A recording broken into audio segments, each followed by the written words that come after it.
मानस ज्ञान भाग 231 में आज गीता का 8वां अध्याय का संस्कृत में वाचन करके और उसका सार करने का भगवान का आदेश हुआ है।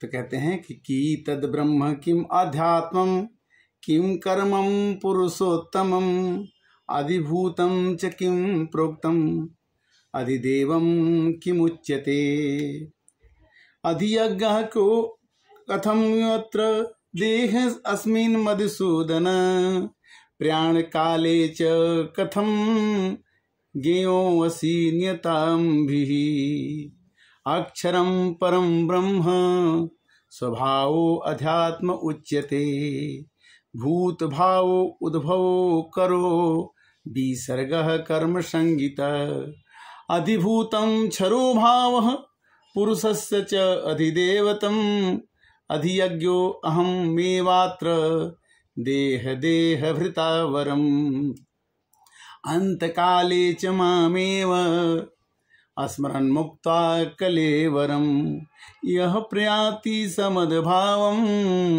याति नात्र संशयः यं यं वापि स्मरन् भावम् त्यजन्ते कलेवरम् तम तम वेति कौन्तेय सदा तद्भाव भावितः तस्मात् सर्वकालेषु माम अनुस्मरजुधस्य च मया अर्पित मनोबुद्धि मामेवश्य असंशयम् अभ्यास योग युक्तेन चेतसा अन्यगामिना परम पुरुषं दिव्यं याति पार्थानुचिन्तयन् कवि पुराण मनोसितारा मनोरणीयं समून् अस्मृद्यः सर्वस्य धातारमचिन्तरूप आदित्यवर्णः तमसः परस्तात् प्रयाण काले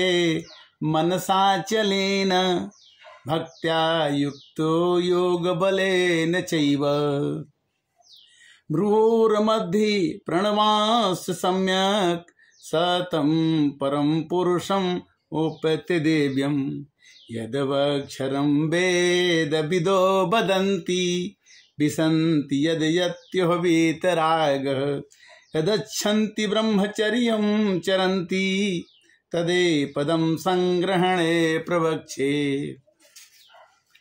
सर्वद्वाराणि संयम्य मनोहृदये निरुध्य च मूर्धन्याध्यात्मानः प्राण मतिस्थो योगधारणम् ओम इतिकार अक्षरं ब्रह्म व्यवहारम् आम अनुस्मरन् यः प्रयाति तदन्देहम् सपयाति परमां गतिम् अनन्यचेताः सततम् यो मां स्मृति नित्यशः तस्याहं सुलभ पार्थः नित्यं युक्तस्य योगिनः मामुपेत्य पुनर्जन्म दुःखालस्यम् अशाश्वतम् न आप्नुवन्ति महात्मानः संसिद्धि परमां गताः आब्रह्म भुवनलोकाः पुनरावर्तिन अर्जुन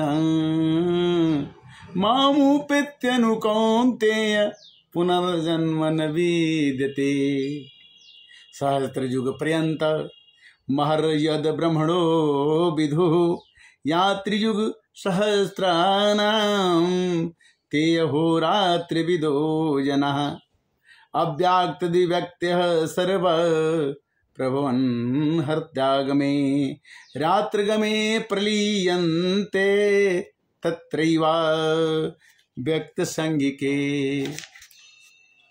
भूतग्रामः सैवायं भूत्वा भूत्वा प्रलीयते रात्यागमे अवशः पार्थः प्रभवं त्याहर्यागमे परसं तस्मात् भाव अन्योः अव्यक्तो अव्यक्तात् सनातनः श्रियः स सर्वेषु भूतेषु निसन्तो न विनश्यति अव्यक्तो अक्षरः इति उक्तम् तमाहु परमां गतिम् यं प्राप्य न निर्वन्ति तद्धामं परमं मम।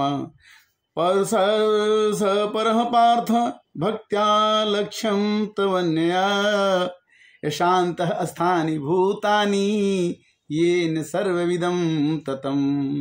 यत्र काले तवानवृत्ति आवृत्ति चैव योगिनः, प्रयाता यान्ति तं कालं वक्ष्यामि भारतर्षभ। अग्निर्ज्योति शुक्लः क्षणमाशा उत्तरायणं, तत्र प्रयात गच्छन्ति ब्रह्म ब्रह्मविदो जनाः। धूमो रात्रि तथा कृष्ण क्षणमाशा दक्षिणायनं, तत्र चंद्रमासं ज्योति योगी प्राप्य निवर्तते। शुक्ल खड़ो गति होते जगतः शाश्वते मते, एक्या याति नावृत्ति अन्या वर्तते पुनः। नयत सुति पार्थ जानन् योगी मुच्यते कश्चन, तस्मात् सर्वेषु कालेषु योगयुक्तो भव अर्जुन। वेदेषु यज्ञेषु तपसि वचैव दानेषु यत्पुण्यं फलं प्रदिष्टम्। अत्येति तत्सर्वम् इदं विदित्वा योगी परम स्थानम् उपैति च अद्यम्। ओम तत्सदिति श्रीमद्भागवतगीता उपनिषत् ब्रह्म विद्यायां योगशास्त्रे श्रीकृष्ण अर्जुन संवादे अक्षर ब्रह्म योगो नाम अष्टोऽध्याय। इस तरह से गीता का 8वां अध्याय तो हमने आपको संस्कृत में सुनाया, और इसका एक सार सुनाता हूं, जो है कि वेद ओम का ब्रह्म का अक्षर कहते हैं। ओम समझने से ही वेद का अक्षर होता है, इसीलिए कुछ महात्मा ध्यान तथा जप मुक्ति देने वाला अक्षर ही ओम है। ओम को हमेशा जपना चाहिए। जो आजीवन इस अक्षर का ब्रह्म की उपासना करता है, वह जीवन में मुक्ति का अनुभव करता हुआ मृत्यु के बाद उन्मत्त चेतना में समा जाता है, भगवान में प्रवेश कर जाता है। ऐसे एकाक्षर ब्रह्म की उपासना करने वाला प्राणी जन्म मृत्यु के चक्र से सदा के लिए मुक्त हो जाता है। ऐसा योगी जीवन में कभी किसी सांसारिक आकर्षण से मोहित नहीं होता। इसे योगी, तत्वज्ञानी, आत्मवेता, भक्त आदि कोई भी विशेषण दिया जा सकता है। जिसे ओम का ज्ञान हो जाता है, उसे सब कुछ प्राप्त हो जाता है। इस तरह से अध्याय गीता का 8वां अध्याय आपके साथ संस्कृत में हमने कहा और आपने सुना। संस्कृत में एक श्लोक भी गीता सुनी जाए, पढ़ी जाए, तो उसका बहुत बड़ा फल मिलता है। और भगवान ने कहा है कि जो मेरे को भजता है मैं उसको भजता हूं।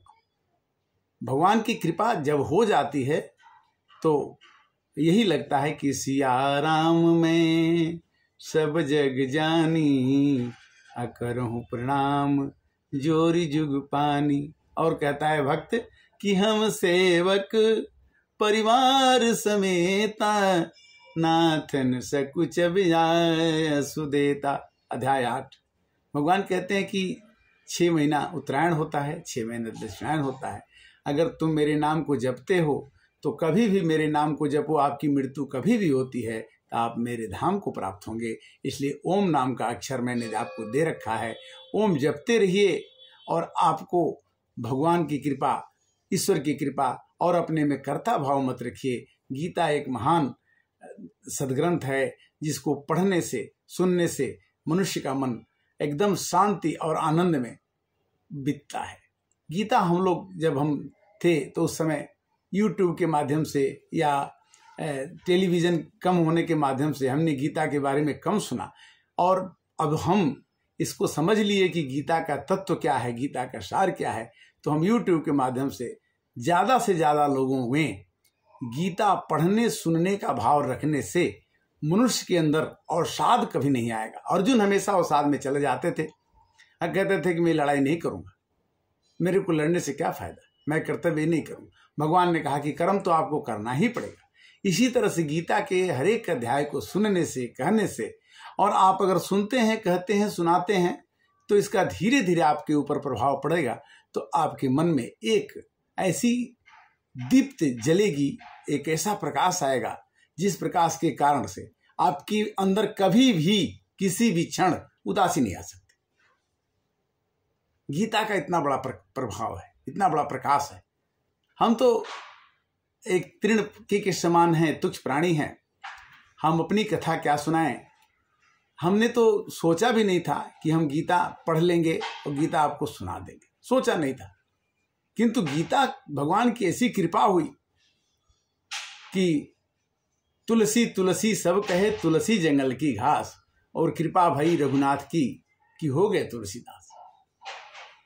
भगवान की कृपा कब होती है कि करते रहोगे भजन धीरे धीरे तो मिल जाएगा ओ सजन धीरे धीरे। भगवान क्या है, भगवान कौन है? भगवान का अब ये कहते हैं कि परित्राणाय साधुनाम प्रस्कृताय च दुष्कृताम संभवामि जुगे जुगे। भगवान आप में, हम में, तुम में, सब में, हम में, तुम में, खटक खम्भ में सर्वदेव व्यापत राम। प्रहलाद जी ने अपने पिता हिरण्यकश्यप से कहा कि भगवान ऐसा कोई जगह नहीं है कि जहां भगवान नहीं है। शंकर भगवान ने देवताओं से कहा कि हरि व्यापक सर्वत्र समाना, प्रेम से प्रगट वही मैं जाना। तो चलिए आज मानस ज्ञान 231 के अंतर्गत ये गीता का अध्याय 8 आपके समक्ष रखा गया। त्रुटि के लिए क्षमा प्रार्थी हूँ। त्रुटियों से ही मनुष्य सीखता है और सबका प्यार मिलता रहे, और इसी भाग से, इसी बहाने से राम का नाम, कृष्ण का नाम जपते रहेंगे तो हम और आप हमेशा प्रसन्न, और काम का कर्ता भगवान को हमेशा मानिए। आप कर्ता मत बनिए तो आपको कोई दुख नहीं होगा। जब ही हम कर्ता का भाव अपने अंदर सोचते हैं तभी दुख का प्रादुर्भाव हो जाता है। कर्ता तब आदमी नहीं होता है जब आदमी को ज्ञान हो जाता है। ज्ञान रूपी अग्नि में सुख और दुख दोनों जल जाते हैं और मनुष्य निरपराध होकर के घूमता है कि मैंने तो न मैंने अच्छा काम किया न मैंने बुरा काम किया। उसमें अकर्ता का भाव आ जाता है। तो आज की कथा, श्री कृष्ण गोविंद हरे मुरारी, हे नाथ नारायण वासुदेव।